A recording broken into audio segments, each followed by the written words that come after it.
All right, we're live with the latest individuals of We the Individual, the latest episode of We the Individuals, off to a great start already, where we believe in the novel proposal that we each choose our own manner of being governed. With us today, we have, again for the second time, Rocco Stanzione, and for the first time, Nick Manley, both of whom have much better beards than I can grow, so I'm already jealous of our guests. And my favorite occurrence ever, we do not have Jeff Peterson with us. That's the second time this has happened. I always enjoy these episodes the most. What we're going to be talking about today is left libertarianism versus anarcho-capitalism. So I don't know if this is going to be a debate or a conversation or something in between. I already told the guys beforehand, I'm kind of in the middle on this. I don't consider myself a left libertarian, but I don't share the antipathy that some people do. So I'm excited to have an opportunity to let these two guys kind of hash this out and clarify their positions. Nick, you're going to kind of be on the defensive today, I think. I hope it's fair to say. So I want to start with you just defining what a left libertarian is. Well, left libertarianism, as everyone probably knows, in the broad sense has referred to all kinds of anti-authoritarian left-wing positions, from anarchist communism to Benjamin Tucker's individualist anarchism in the 19th century, which he called anarchistic socialism, but was pretty different from anarchist communism at the same time. The one I'm defending tonight is the belief that laissez-faire and free markets are more of an unknown ideal, while capitalism is a known reality, and that if we had free markets and laissez-faire, we would have less hierarchy, less domination, less concentrated power and wealth, and that we would reach a more egalitarian order, but instead of through top-down coercion and tyranny like state socialists are sometimes fond of doing, we would be doing it through market means. And there's also a concern with anti-racism, anti-sexism, cultural tolerance in general. So that's the best way I could put it. Okay, good. You touched on a couple of topics that I want to come back to later in the conversation. But first, Rocco, you're defending the anarcho-capitalist side. Give us the rundown of that philosophy, which I think most people know, but we want to hear it in your words. I'd say that, the anarchist part is pretty straightforward. We do all this without a state. And then the capitalist part, there are, I don't know, maybe some of us would call that an ideological inclination, but I call it an economic prediction of what would emerge if, without the state, if all our transactions were mutually voluntary. And so the capitalist economic analysis of what we think would occur without the state. Okay. So before I guess we get into some of the disagreements, the ideological disagreements, I was like, one of the reasons I say I'm a little bit in the middle of this is because even though I side with one of these two definitions. Obviously, if you know me, I'm an anarcho-capitalist. But I feel like there's a lot more that we agree on than we don't agree on. Nick, what do you think about that? Well, or did you just say there's more we agree on than we disagree on? Yeah, where do you think we agree? Why are we arguing about this with how much we agree on? And then we're going to argue. Well, I think in terms of agreement, we obviously both have a desire to do away with the state, and we both tend to rely on some conception of property rights and some notion of non-aggression. So I think there's some sort of superficial or very generic similarities there. Okay, so left libertarians, we do believe in private property rights, and if I can clarify one thing, do all left libertarians want to do away with the state? Is left libertarianism synonymous with a form of anarchism? Or I understand that there are some left libertarians who aren't full anarchists. Would that be correct? Yeah, I mean, in terms of how the term is used, there's like the bleeding heart libertarians, and some of them are just sort of minarchists who support a guaranteed income, And so, yeah, I'd agree that the term is used, but historically, going back to when it was first used by anarchist communists, I mean, it's pretty much been used to describe anarchism overwhelmingly of any kind. Konkin's agorism, or, Benjamin Tucker's philosophy. And Rocco, why can't we kind of start where we agree? Don't we agree with these guys more than we disagree, or is there some overarching issue that kind of undoes that? I think that I don't know yet. We'll find out. But I think I'd probably put Nick in the camp of people that I probably agree with more than I disagree. There are some left libertarians, maybe really far out on the left, but I don't seem to agree on much of anything with. But, so we'll see where it goes. But I know that it's true of a lot of left libertarians. We have a lot of the same goals anyway, even if we disagree on how those are going to be achieved. Yeah, and there's diversity in both groups, right? Like I'm going to have plenty of criticisms of Chris Cantwell, who's an anarcho-capitalist. So we're not gonna assume that Nick, you're speaking for the entire ideology. Okay, well that's good. I like starting where we agree to show that we do have that, but that's boring. So let's get into some disagreement. One thing that you brought up, Nick, that I have written down, but that we can get back to, is you said we would have a more egalitarian society under left libertarianism. Can you elaborate on what you mean by egalitarianism, and can we touch on why that matters? Well, I mean, egalitarianism, obviously there's different types of equality. Different people talk about equality of opportunity, equality of income, biological equality, metaphysical equality. But when I'm talking about egalitarianism, I'm kind of thinking in sort of a political-economic sense. I'm saying that there would be less power differentials where some people have an overwhelming amount of power and some people have very little power. And I think that there's a connection there to more equality of income, because if you don't have sufficient resources unto yourself, you're more likely to be dependent on or subordinate to someone else for sustenance. So that would be a sense in which I would think it's important to have egalitarianism if we're going to characterize the state as a system of domination and we want to get away from, states as domination. So that's my best answer. Rocco, do you have a response to that? Oh, go ahead. Yeah, so do you mean to imply that the reason that's a goal is because domination is something that states and employers do, or are you using that term in a sense that is something that you see as employers doing to employees? Yeah, I guess I should have clarified. I was talking about domination in general, but I think the state is a definite major institution of domination, and that if you're going to have a more egalitarian society or a less domination-centric society, you want to do away with the state. As for the employer thing, yes, I'm saying that I think it's bad when employers are able to exercise undue power as well. But I think that they're enabled by the state to a large degree. I'm afraid I'm probably going to get pretty boring with asking for definitions, but what do you mean exactly by power? Do you mean like the ability to coerce people, the ability to influence people? Is it like bargaining power? Well, yeah, I think I'm talking about the ability to coerce people or to sort of limit their choices because of the power differential at work. Like if I'm really poor, I can't get enough capital to start my own business. Maybe I have to go obey some inane dress code that's totally irrational, but that an employer imposes anyway, because I don't really have much power to contest it. I hope that's a clear example. Sure.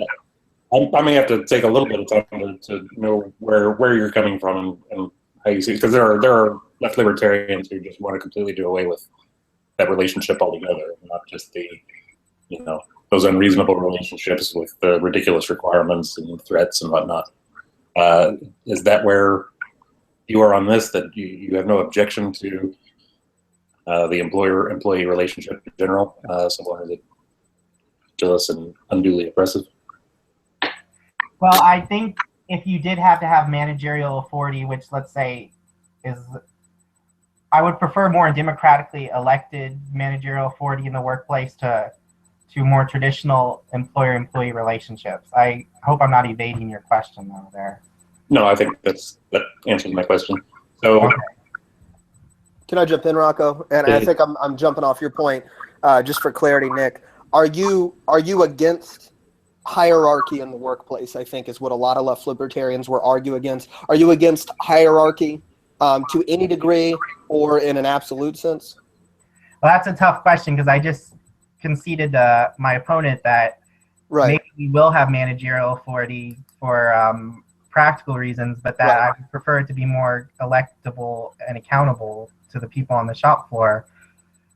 So maybe that is kind of in a sense, but I don't really consider it a form of sort of domination-based hierarchy. I hope that's kind of clear. Oh, Rocco? So with libertarianism in either sense being a political philosophy, what does that mean to you've expressed a preference for how a firm might be organized, but how does that manifest itself politically? Is it a prediction that this is how free people would organize their efforts for production, or is it a preference for what you might like to see? Well, in terms of whether it would be emergent or whether it would be more deliberately created, I think it's both. I think that market forces can have, through competition, can have a sort of equalizing and decentralizing effect. But I also would encourage people to adopt the value or see the value of these types of workplaces, even though I wouldn't, coercively prevent people from organizing otherwise. Okay, that was going to be my next question. Okay. So you would be comfortable with it turning out alternatively to what your ideal would be? Well, I might not be comfortable in the sense that I'd still encourage people to go another route, but I mean, I would have ethical limits on what I would do about it and how I would go about propagating my own approach. Okay. Rocco, do you have anything to add? Or? So my guess would be in a free society, there would be folks on the left like yourself and folks who are, capitalists like myself, and you might prefer to work with or for firms that organize themselves more or less according to our preferences. So if you went to work for, say, a co-op with a flat structure, and I went to work for, a more traditional hierarchically organized firm with management all the way up, because that was my preference, maybe they are able to pay better, or whatever the reason is, persuade me to, get out of there and join something more akin to a co-op. For ideological reasons, or would you try to? How would you persuade me? Would it be for my own good in some way? Well, how would I persuade you? Would I say, is it for your own good? Is it for somebody else's good? That kind of thing. Well, I would try to persuade you, saying it's kind of in your rational self-interest to go into a firm where I think you'd have more of a voice in how it's run and the conditions you'd be working under. I mean, I think I'd appeal to rational self-interest.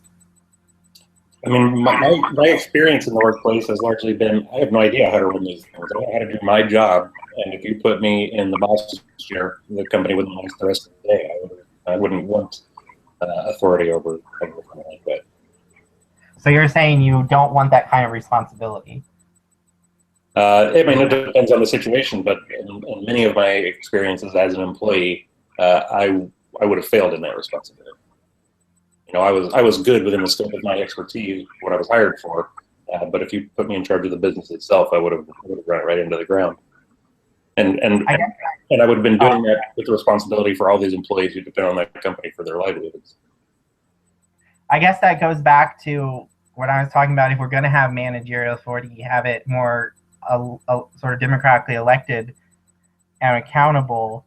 But I guess there's sort of varying degrees here, or maybe a compromise, because maybe you would be able to vote on certain things, but there'd still be a degree of division of labor where, obviously some individuals do some things that they want to do and other individuals do other things they want to do, but there's still kind of an overall structure where you have some say in the things that, say, affect you the most. I hope that's not too vague. Can I kick this up a notch that I think is going to bounce off this point? This was a debate that resembles around the Gilded Age, the late 19th century, when people went from where there were hierarchies, right, kind of like what you're describing, Nick, like the people who made steel back then, the puddlers, they were employees, but they were like apprentices and they can move up pretty quickly. But then you had Carnegie Steel come in and make this big corporation where now the hierarchy is a much larger pyramid, right? Are you comfortable with, if in a free market without violent coercion, are you comfortable with those kind of corporate structures, if they're able to do that successfully, manifesting itself with those severe levels of hierarchy? Well, I think that goes back, I think it goes back to sort of when I was asked, am I predicting things would be different in a genuine free market? And I guess, to me, I just don't think those kind of things would really be able to sustain themselves on a free market. I'd like to hear more about that.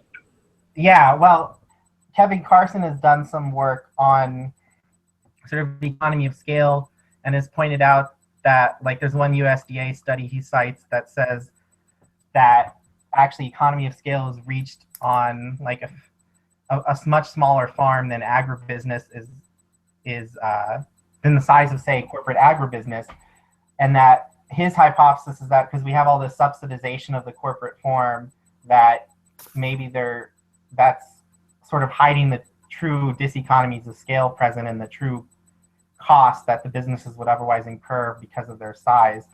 And also, Gabriel Kolko, who was a new leftist, he wrote a book called The Triumph of Conservatism. And in the beginning, he says, contrary to the consensus of historians, it was not monopoly that caused the federal government to intervene in the economy, of the lack of it.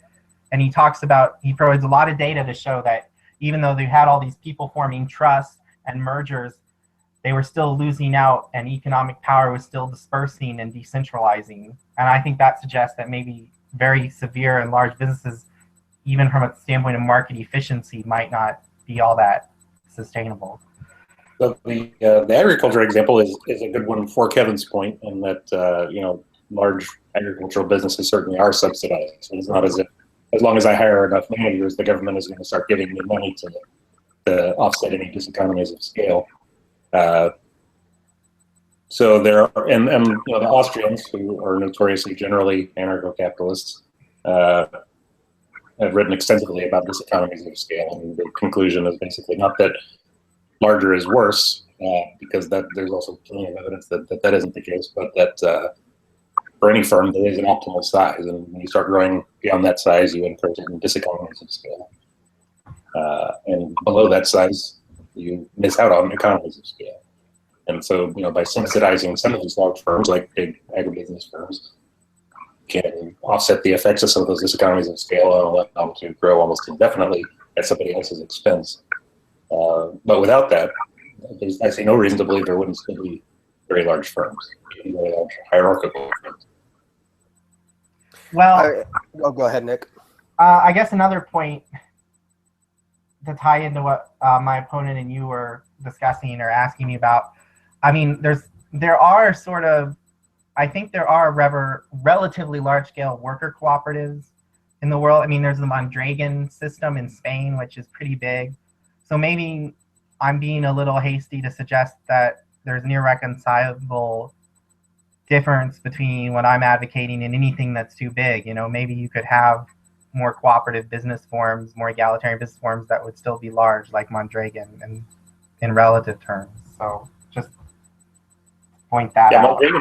Mondragon is an interesting and complicated example that I'm only equipped to go so far on. I've looked into it some, and it is really interesting. I don't know of a second example that's anywhere near that scale. I know that the vast majority of firms organized that way either are small and not capital intensive, or grow to the point that structure is no longer working for them. For example, GitHub used to take a lot of pride in their flat structure, and recently said it's just not working anymore, and is undergoing an organization there. So it seems to me that the kind of structure you're talking about can work for certain kinds of firms, and maybe up to a certain size, and beyond that, it doesn't.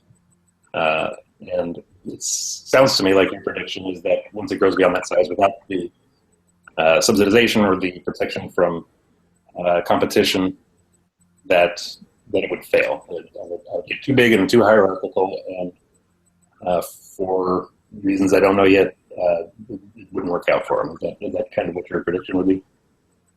Yeah, I guess that's my prediction. I guess I know you said not too long ago that you think Kevin Carson's agribusiness example is a good one, but are you saying that even though there's this empirical evidence to suggest agribusiness might be bigger because of subsidization, that you think it's too isolated an example to show a general trend? Or No, sorry if I wasn't clear. I meant that the agribusiness example was a good example to make his point, because large agricultural firms are almost universally highly subsidized in the U.S. But that analysis doesn't hold across all firms in the U.S. Just because I grow to a certain size or have a certain number of managerial levels, I don't start getting subsidies automatically, unless I'm a farmer, basically. Well, I wish I had gotten out my Take the Rich Off Welfare book, because, I mean, I know other businesses are subsidized, but I'd feel disingenuous if I didn't give you any more concrete examples off the. I think.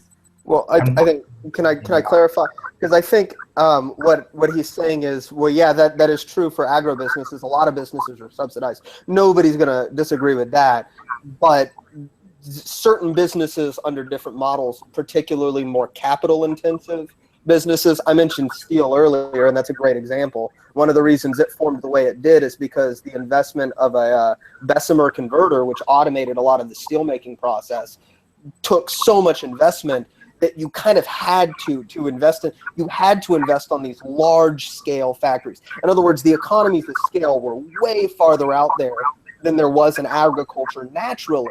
So the subsidies may increase the economies of scale for agriculture, but that doesn't necessarily apply to other industries. Rocco, am I fairly? I don't want to misrepresent what you were saying. Is that? Yeah, I think you're not far off. I anticipate the next move. Because there almost is no. Let's say Walmart, and I would say, well, Walmart, is not a heavily subsidized firm. It's I would say that it's more a victim of the state than a beneficiary of the state. But you can never fail to find. Kevin Carson would bring up the roads. Some people would say that the fact that a lot of its employees are on welfare programs counts as a subsidy, and so on. So they're empirically, you can never fail to find basically, for any large firms, some way that it's a beneficiary of the state.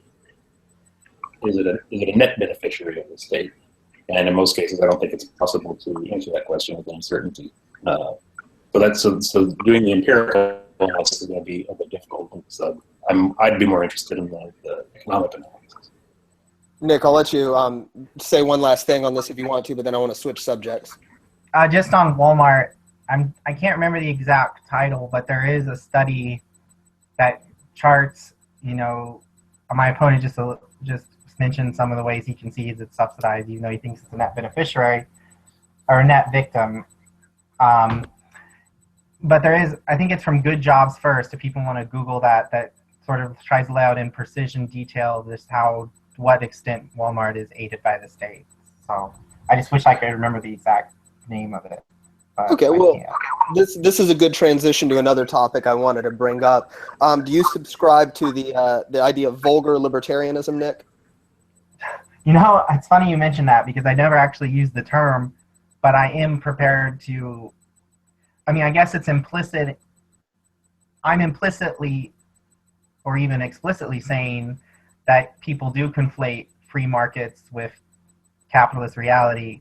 So I guess in a sense, I'm endorsing what it critiques. Okay, so I mean that's kind of what I'm getting at. I don't want to argue or engender a debate about this if you don't agree with it, but I guess you do. Use the term. I know Kevin Carson does a lot, but I know what he means by the term, and I'm saying that if I'm making arguments similar to Carson, it might be fair to lump me in to some degree with. Can you go ahead and describe it for people that may not be familiar with it? Well, Carson's concept of vulgar libertarianism is the belief in which people defend existing business arrangements or existing distributions of wealth based on free market principles without acknowledging that we don't have a free market. So maybe, that those business arrangements and those wealth distributions don't actually reflect laissez-faire. So he's saying that that's the basic error he thinks vulgar libertarianism is about. So, and also just, a tendency to defend existing power and authority in the economy as if it were the product of markets or free markets. Rocco, what do you think about that? I think, for example, I might be inclined to defend Walmart. I love to mention Walmart because of how much Carson hates it and what a whipping boy it is for left libertarians and leftists in general. because I think that in a free market, if not Walmart itself, for whatever reason, firms very much like Walmart would persist and thrive, and probably so even more than Walmart does, because again, specifically because I think it's a victim of the state. You know, its tax burden is enormous and so on. So it seems to me that he's using this, like Carson anyway, because I've heard it used slightly differently elsewhere. That Carson's using it as a way to delineate different economic analyses. Like it's not because I love large rich companies that I'm inclined to defend Walmart, but because with Walmart in particular, I don't see any major reason that it wouldn't be even more prosperous in a free society. Okay, well, let me bring up a point that I want to hear both your perspectives on this then.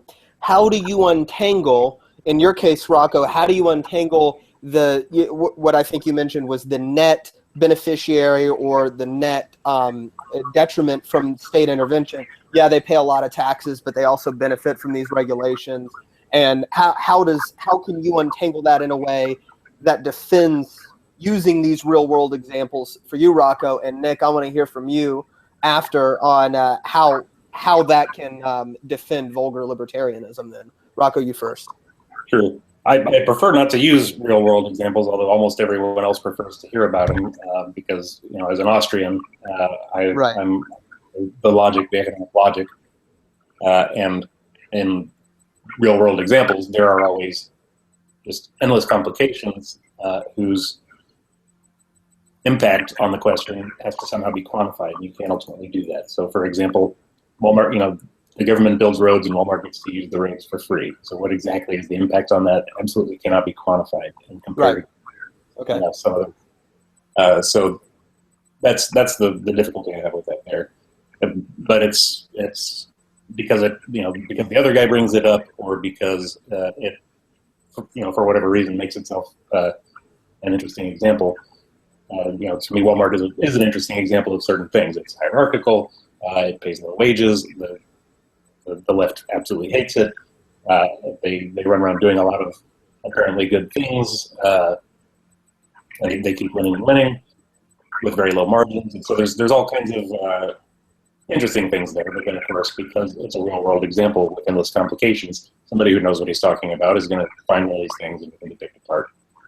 So it's sometimes comes in handy, and then sometimes I regret having brought it up. Okay, then Nick, to elaborate on your side of this, what I feel like maybe Kevin Carson's not doing with this example is he's saying, well, that they're using this example of capitalism, but they're not, to Rocco's first point, they're not factoring in those variables that show how the government harms Walmart, like the taxes they pay. So can't Carson's argument be turned back around on him? Why can't we just turn that back on him, I guess? Are you saying why can't we just turn? I'm saying it sounds to me like Carson's only looking at the way that the government would benefit companies like Walmart and ignoring the ways that the government impedes companies like Walmart, because the impediments on Walmart would give weight to arguments that firms like that could exist without the government, because they wouldn't be dealing with these impediments like taxes. Are there any other impediments you have in mind I might respond to? I mean, you're emphasizing taxes. I don't know everything Walmart deals with, but taxes, I think, are an obvious impediment to any business. All sorts of regulation. I mean, the existence of an HR department is almost something that's created by regulation, and the need to manage compliance and things like that. Environmental regulations, yeah. Regulations can work in favor of a company or against a company, depending on the situation. Well, I'd like to bring up, then, to answer your question, I mean, sometimes in Kevin Carson's analysis, and I think he's onto something here, he distinguishes between primary state intervention and secondary state intervention. And to him, the primary state intervention is characterized by those actions of the state that prop up an economic elite or an economic ruling class. And the secondary interventions are sort of checks on the primary privilege and power they've been granted by the state. So, I mean, I guess if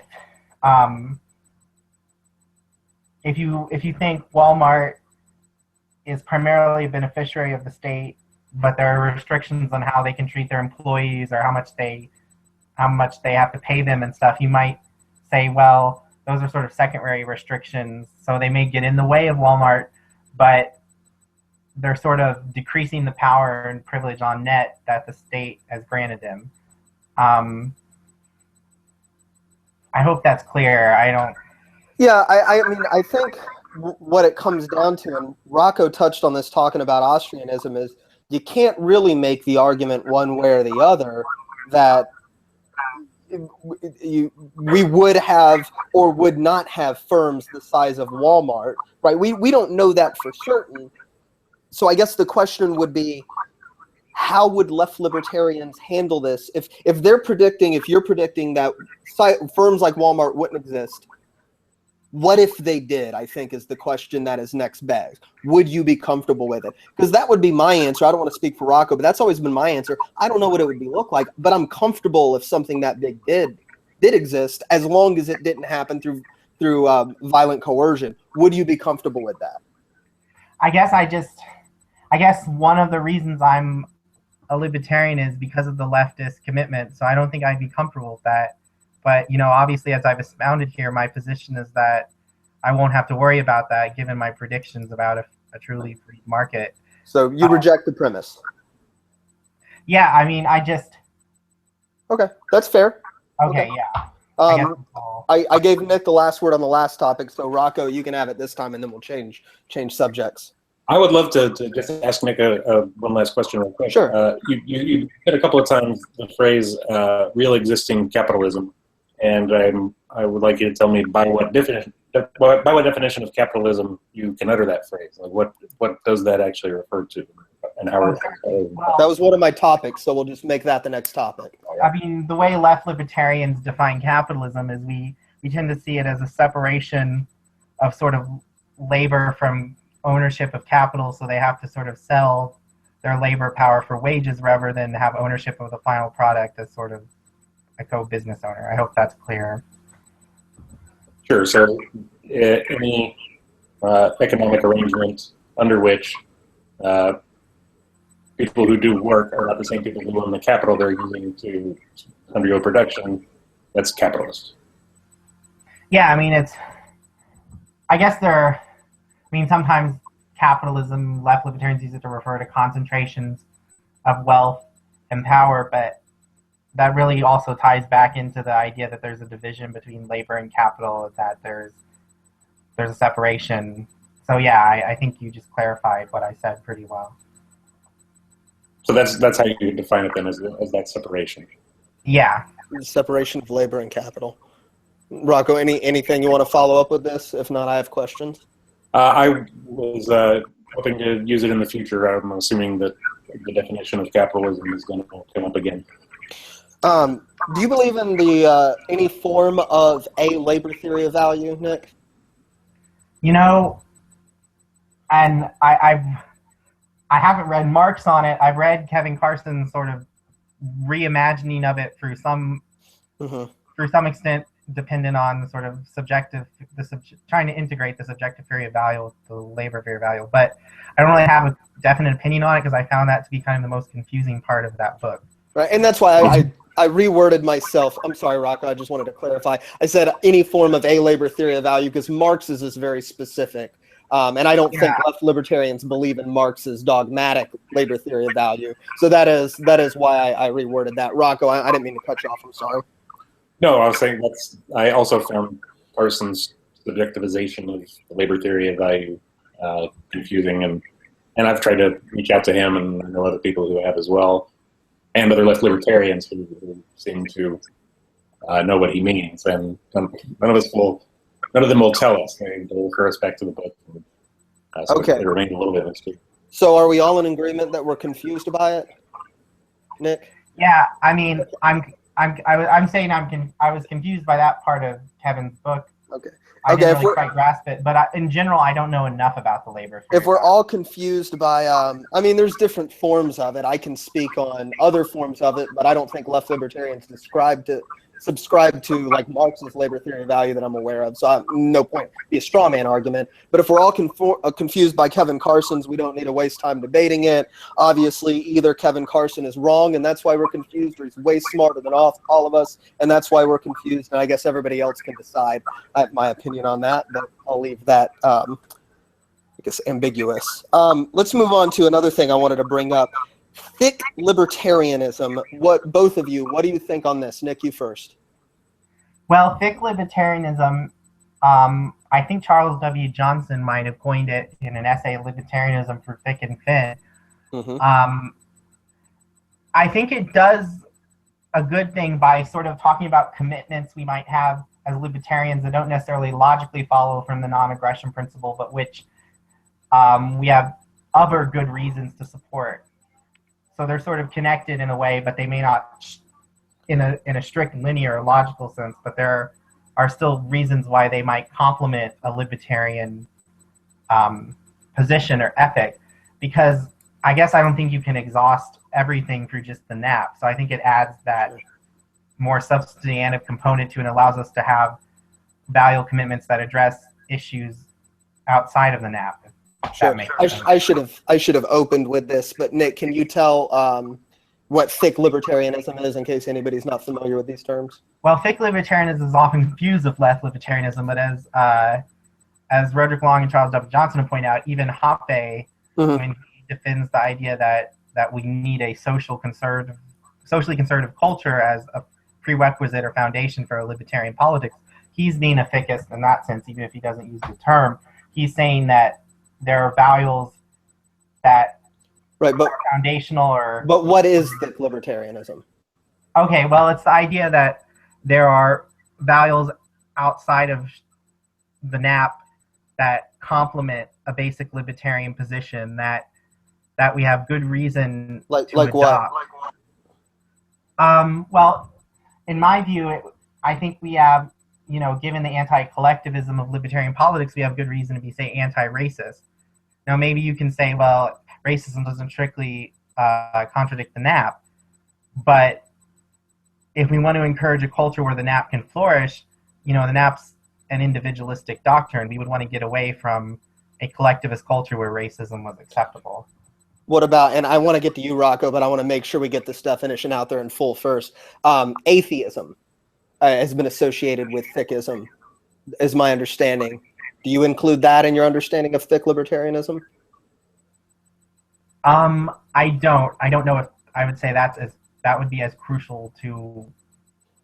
No, okay, I wouldn't say it's as crucial. So not everybody would include that. Okay, Rocco, your thoughts? So there are lots of things that there are good reasons to believe in or want to promote or to desire that have nothing to do with the non-aggression principle. For example, people shouldn't kick puppies. The NAP has nothing to say about that, but it also has nothing to do with libertarianism for the same reason. Libertarianism is a political philosophy. And, libertarianism has nothing to say about kicking puppies or about racism for the same reason that the NAP doesn't. Well, I mean, if you conceive of politics as broader than just the use of force or the non-use of force, I guess I don't see why you can't incorporate the idea that to be a good libertarian you should take a stand that will provide for I'm sorry, I'm not formulating this very well.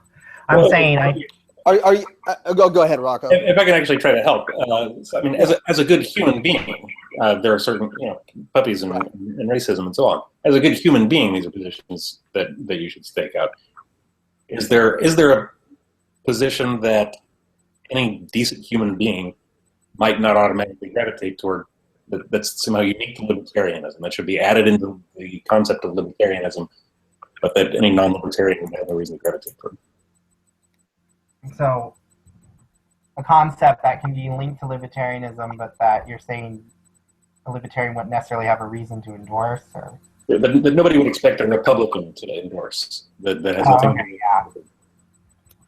I guess I was just saying, like, the perils of, say, not saying that there's a sense in which anti-racism connect to libertarianism is, then when we're confronted with libertarians who are racist, how do we say, like, if we just say it's a subjective preference, it doesn't seem like we have a lot to offer people who are victimized by racism, because we're not saying, hey, if you're part of our movement, you got to drop the racism. That sounds like marketing, not what libertarian is or is not. It's just saying, like, I mean, because I agree with that. Like I pointed to Chris Cantwell. I don't like him because I think he's a bad representation of what libertarianism was.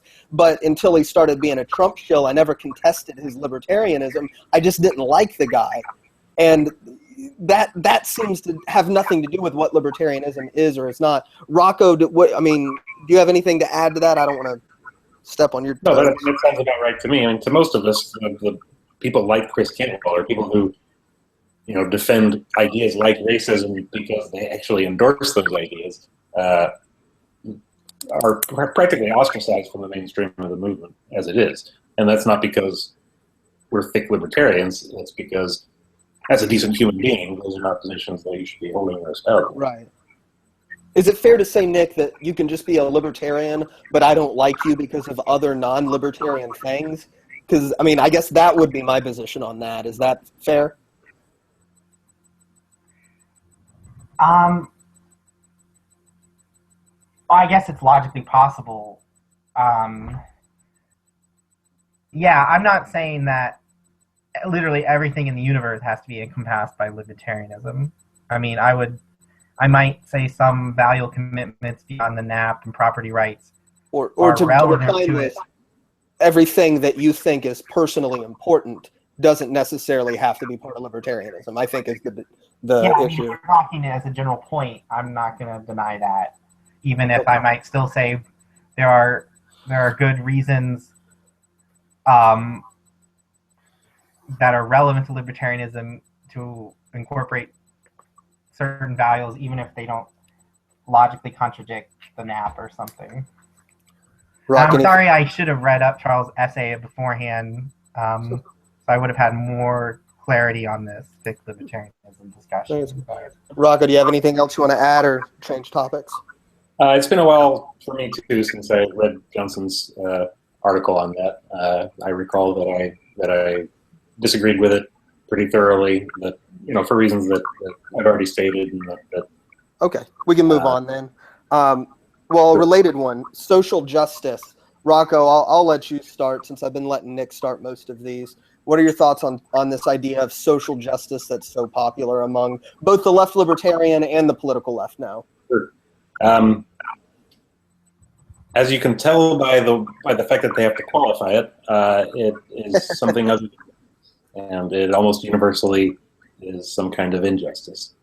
And I pretty much haven't seen, either I've seen justice unnecessarily prefaced with social because it's something about justice, or it strictly is an injustice, basically justified by the idea that maybe in some collectivist way it broadly promotes some concept of justice, but it's definitely in each case an example of an injustice. Nick, do you subscribe to the concept of social justice as a libertarian goal? And if so, what's your definition? Why is it important? Well, I do subscribe to it, and my definition of it is,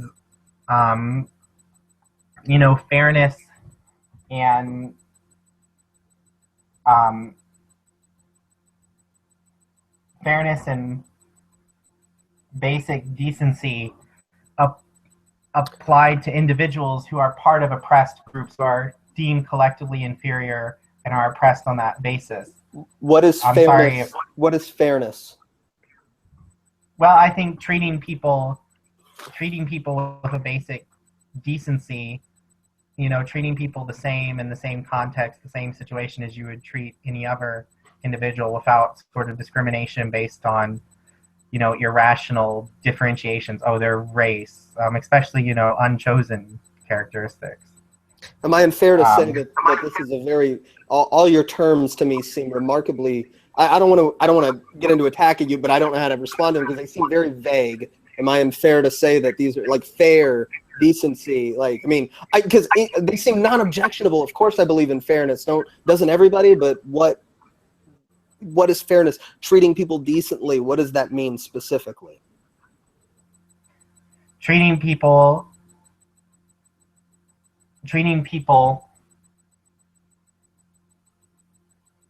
with a sort of basic respect and treating them like human beings, like people who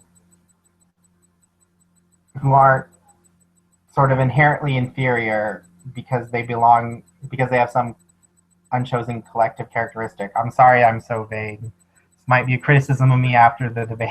It's okay. We just hash it out. Rocco, go ahead. Sorry. So Ken Carson has, he's written the article "Why I Fight for 15," and I think he endorses the minimum wage on. If he hasn't specifically said the phrase social justice, I think basically on social justice grounds that under current conditions, the minimum wage at least promotes social justice at the expense, I would say, of actual justice. But would you agree with Kevin there, or with me? Would I agree with Kevin that the minimum wage promotes social justice? Right.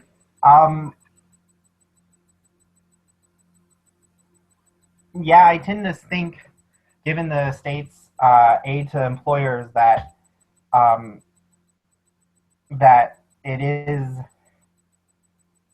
I mean, it's something that I don't think we have to have per se, since I do support getting to free market anti-capitalism. But I think in the context of state aid to the power of employers, that it's more of a secondary crutch than it is a crowbar.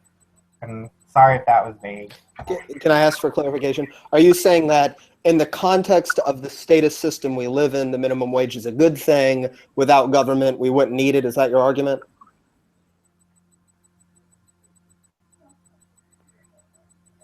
Well, I guess I'm saying that it's